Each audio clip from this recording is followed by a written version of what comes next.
Hi Ranjitbhai, Hi. welcome to Sudeep Audio's channel. Thank you. Thank you for having me. It's a pleasure and honor to have you with us. I'd like to use this opportunity to understand, know your childhood influences on music. I mean, and how did you get into this field?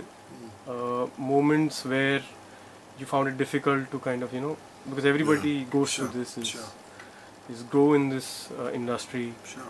Because people just know the success side of it and they don't know what has gone behind the scenes or in your life. Well, I think the first advantage I had was being born in the house that I was born. My mother is Sitara Devi, so of course I was exposed to some of the greatest musicians in the country. I mean, they'd all come over, there'd be jam sessions at night, So from that viewpoint, it was a great childhood. I mean, I'd come home and Vilayat Khan Sahab would be there, Ustad Alara Khan Sahab would be there. And, yeah, I was young, but I don't think there's a certain amount of osmosis that's going to happen, and you carry that with you in your subconscious, I suppose. So it was very, it was incredibly informative and a wonderful environment, and I slowly got exposed to performing on the drum set because at the school I was in there was just some competition and somebody said, we need a drummer. Now the only drums I had done was like snare drum at March Past, and that was also self-taught. It was just something I had picked up, and there was this old beat up drum set in the studio, and I said, I'll give it a shot. And how old were you? I think I was about 14. And I probably played very badly. I mean, my time was okay, but I had no idea of the mechanics and the dynamics of the drum set. I had no idea of what facilities you must use to actually do justice to the instrument. So I'd use the floor tom as a bass drum, and which is okay. Some of the Sex Pistols tunes have that, and I just winged my way. But what stuck was that the next day I was not the same guy, that's for sure. There was something that had been tweaked. So I put it down to an enjoyable experience, and then after about a week or two I started making inquiries where I could get a drum set, and the only shop at that time was Chait Singh, Gurbakh Singh at Dadar, and they used to keep Gladnick drum sets, and I'd take the 63 bus from my house, which was very convenient. It was right outside my house, and it went all the way to Dadar. And I looked at the kit, and I was completely spellbound. And it was like 2,000 rupees at that time. It was a lot of money. And for a long time, I borrowed people's drum kits because I started playing in school a little bit, and then I popped the question to my mother, and she said, "Well, you play?" And I said, "Yeah, I play." So she's been a very supportive figure.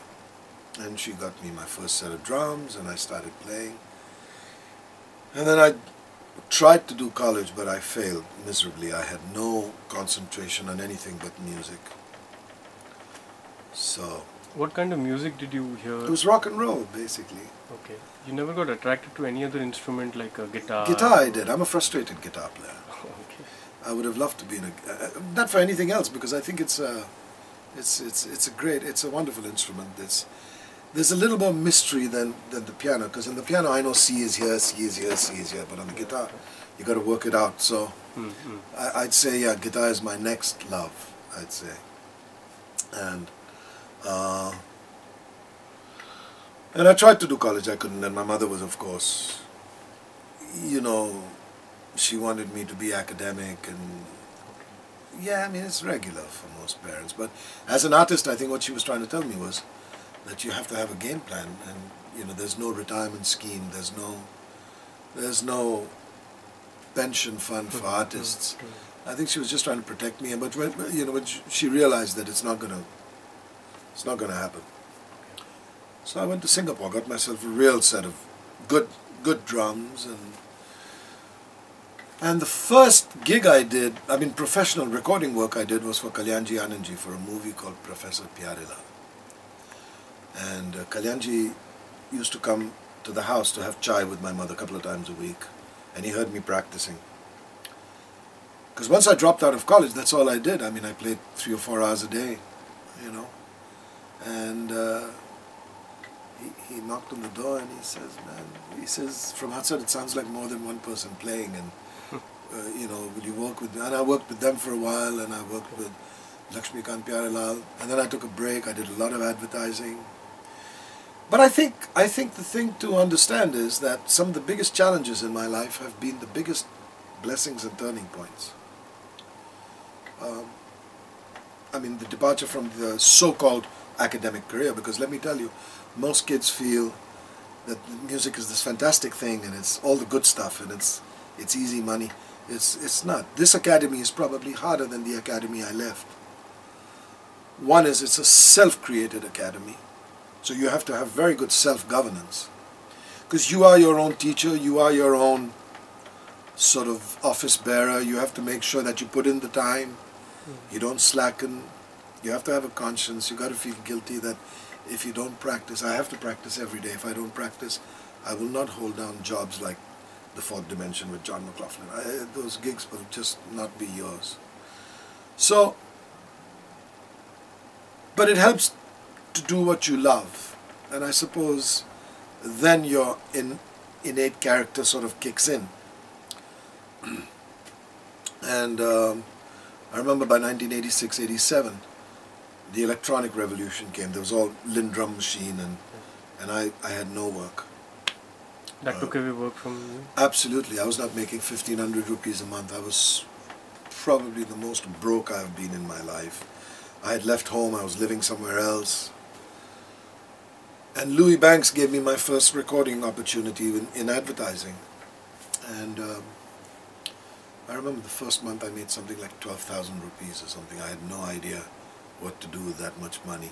Of course, I learned very quickly how to spend it. Yeah. But so what I'm saying is, some of the biggest, what you see as doomsday scenarios are really blessings in disguise, providing you embrace sort of the offshoot of that moment, because things will happen. You know, when shit hits the fan, there's a couple of pathways that open and some get closed and things happen. And you have to apply yourself and have that clarity of mind and at least trust your instinct that some of these paths will take you onto another journey. So it's really the end of one chapter and the beginning of the other. It's, you know, it's as doomsday as you create it. And that sparked my recording career, really. And working with Louis in the studios, I discovered I had a good pair of ears, and also I discovered that every time Louis would leave the room, I'd put the headphones on his keyboard and try samples, and my love for samplers and sonic space, and it all started there. And then I moved on from there and started, you know, freelance for films and advertising, but what took a backseat was the drumming. That sort of took a backseat because really there was not many playing opportunities, and the Jazz Yatra also kind of dried up due to lack of funding, and so we were predominantly in a studio environment.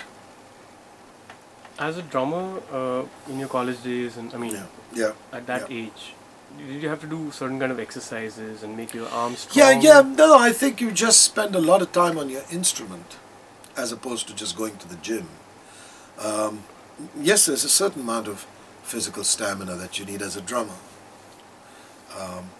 but that can be acquired just jogging and swimming. But the thing is to be poetic, not be a bodybuilder on your instrument. You know, it's to be more like a painter, really. Right. So, and I think the more time you know, just like athletes, for music, there's muscle memory.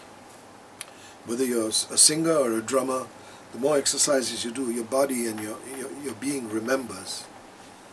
And to expand your vocabulary, you just have to practice more and keep yourself open, try new things, and if you try a new thing you like, then you've got to keep doing it so that your body assimilates that. Otherwise it will always remain on the fringe of your consciousness.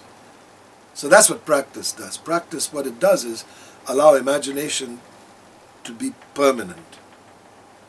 And that can only come through practice. And what happens is, if you practice enough, maybe there's never enough, but if you are in constant state of learning and practicing, one is that imagination stays, previous imagination becomes permanent, and also the moment is easier to execute because you're technically aware and you're in shape and you're in command of your instrument. So when the moment prompts something magical in your mind, you're able to express it, as opposed to not having the technique or not being. And I went through a period where I was not in shape, when I was doing a lot of work in the studio, till Zakir actually just threw me in the deep end, and I did a millennium gig at the Gateway of India, and I actually called for tickets, man. I called to see the gig. Okay. And he said, there are no tickets, but if you want to play, you can come and play. And that was it was so scary. And he was very patient with me, and I think I owe a lot to him for allowing me to get all the mistakes out of the way. And my sort of journey back to being a drummer, that was the re-ignition point, that Millennium concert.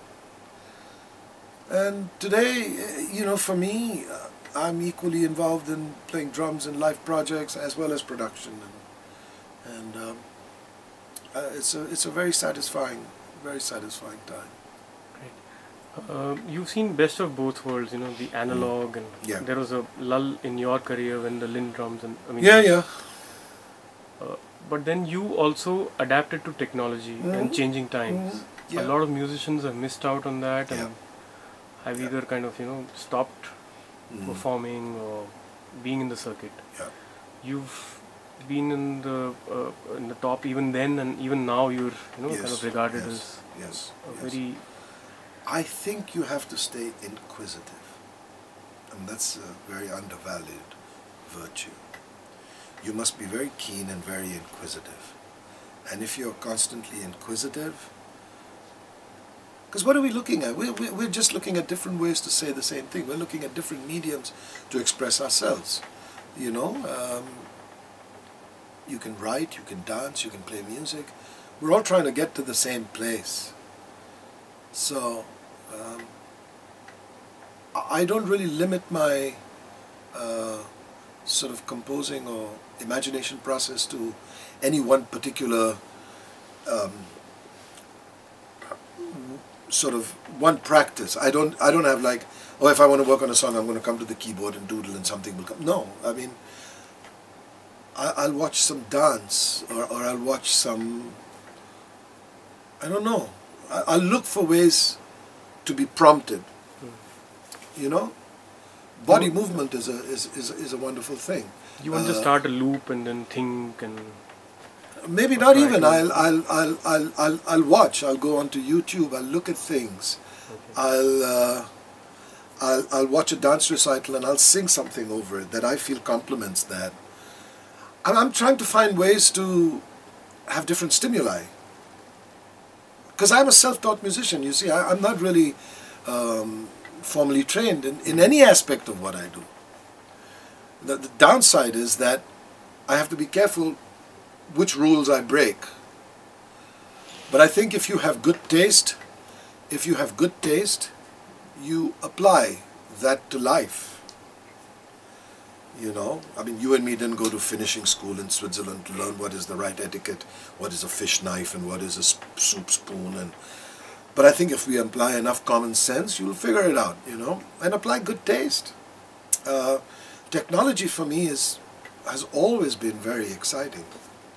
And with computers coming, I think the advantage that most of the people like me who have one foot in the old school is that for me this is just a palette. It's nothing. It's a blank canvas. It's not my reference point. You see, my imagination is my reference point. The music I've heard over all these years is my reference point. I have to find a way to input this data into the computer. A lot of kids start with the computer as their starting point. Nothing wrong with that. You have to understand that there are 10,000 other kids doing the same thing. While there's 10,000 other kids don't have my imagination. So that's all. You know, the playing field is leveled now. You know, the old days, if you had a CMI Fairlight, you were the top dog in town. I had one. So, you know, you had samples and stuff that nobody else had. Now it's not like that. Everyone has everything now. Right. Kids of today, like you just said, start off with the computer. Sometimes, I'm not generalizing. No, I mean most of them. Yeah. Because maybe they don't have a teacher in their area, Yeah. or they don't come from a musical family, or they're not exposed to a lot of things. I think it comes back to how inquisitive you are. Right. You got to go online. You got to listen to music. You got to listen to everything from the Beatles to Stravinsky to everything. If this is the work you want to do, you want to feed your family doing this, then it requires a lot from you. Try and understand something. You know, you're 21, you're living at home, fine. You're 26, you're married, and you're paying rent. Things start changing. You get a baby, things start changing even more. When she or he has to go to college, if you're not kicking ass by then, you should get a day job. It's very simple. I have kids who come here and work with me and ask them one question. When you come here, what is it that you want? Oh, we want to learn from you and we want... I said, wrong answer. If you're not looking to steal my job, you will not make it. You have to want to steal my job. Then you will perform. You understand what I'm saying? So, again, everything is interconnected. Technology, life experience, personalities, what you expect out of it. It's all connected. Where you want to go. I don't want to be just a cogwheel in the machinery. I want to change the machinery. I want to be an add-on part that makes it work differently. And that's the only thing I want to be. I don't want to be the replaceable ball bearing or the replaceable little belt. No, no, no, no. I want to be that little thing you attach with, you flip up and it says nitrous. That's what I want to be. So it really depends, what are you looking for? You know, how big is your vision? Right. And the technology should be your slave. You should not be technology's slave, you know. Having said that, I mean, I hate the back end and all the, you know, all that stuff. I get people to do that. I mean, all the configuring and the partitioning of the drives and installation, and I cannot deal with that, man. But the rest of it, I pretty much milk that computer, yeah. Right. What are the ongoing projects and what are you doing these days? I'm working on Doom 3 with Preetham. We have a summer tour with John McLaughlin and the Fourth Dimension in the States. I'm starting a new pop project of my own, a collaboration with some of the singers I met through MTV Unplugged, plus me singing in a new avatar. That's a completely different project. Okay. There's another film score coming up. You know, just playing and trying to have fun. Great. Thanks so much for spending time with us. My pleasure.